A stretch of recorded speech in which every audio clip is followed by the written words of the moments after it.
I was in Austin, Texas. This is a completely different country that we're living in.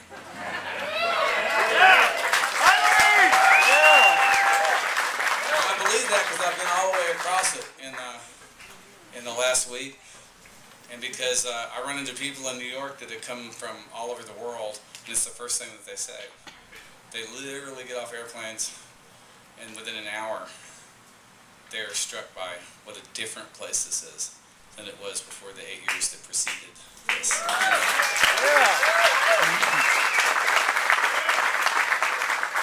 Now, anybody that knows me knows that I'm something somewhat to the left of a Democrat.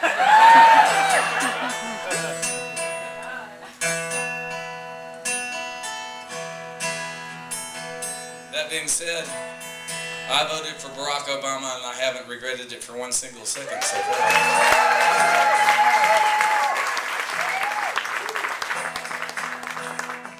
It's amazing, to live through a moment in history. Just think about this. George Bush had fucked up so bad that we had this moment when things were going to turn out one way or the other. We were either going to, for the first time in our history, elect a woman, or we were going to, for the first time in our history, elect an African American.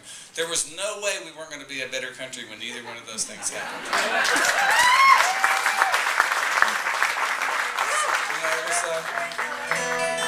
There are very few real, genuine win-win situations in the world.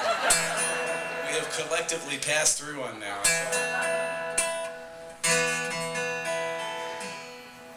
That being said, I also think it's important to remember that the way this guy got into office was because we put him there because he made promises to us, and we need to hold him to those promises. That's our job. And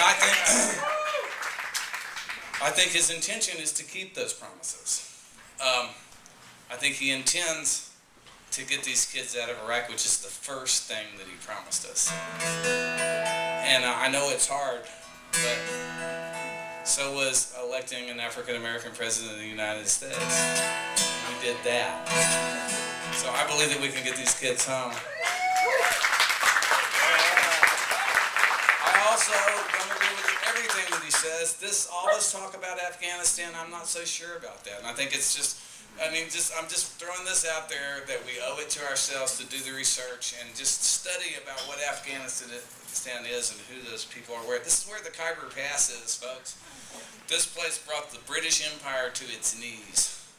It brought the Soviet Union to its knees. We didn't have as much to do with that as we'd like people to believe. Charlie Wilson's War is a really cool movie and everything, but these people are tough, and they don't think like we do.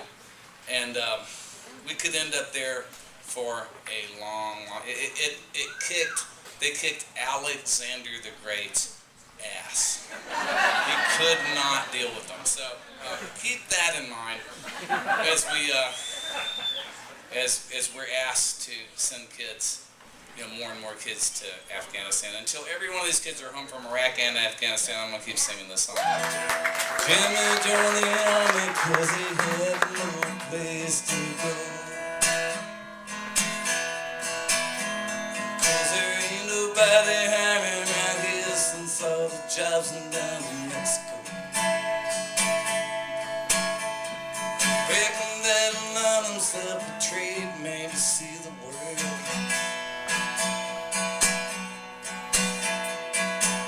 Moved to the city someday, marry a black-haired girl.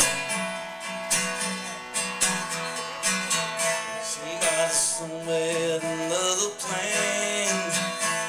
Now's got a rifle in his hand, rolling in the Baghdad, wondering how we got this far. Just another poor boy off to fight a rich man's war.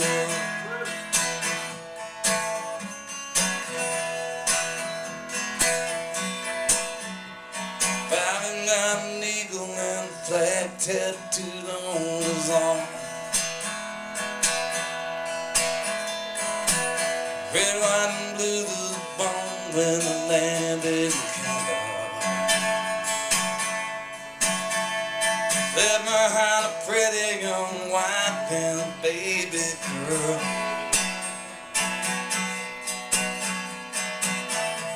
back over to bills and went off to save the world.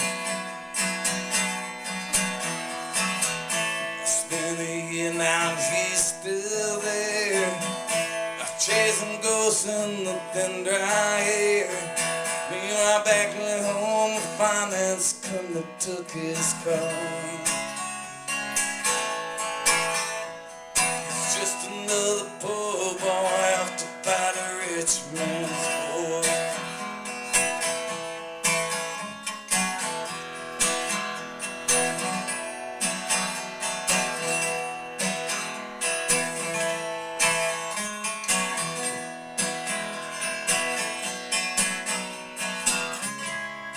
When will we ever learn? When will we ever see? Stand up and take our turn. Keep telling ourselves we're free. Holly was the second son of the second son. Grew up in Gaza, throwing bottles and rocks when the chance had come. Ain't nothing else to do around here, it's the game children play. Something about living in fear all your life makes your heart that way. But the answer when you got to call himself and death, and he praised our Lord in a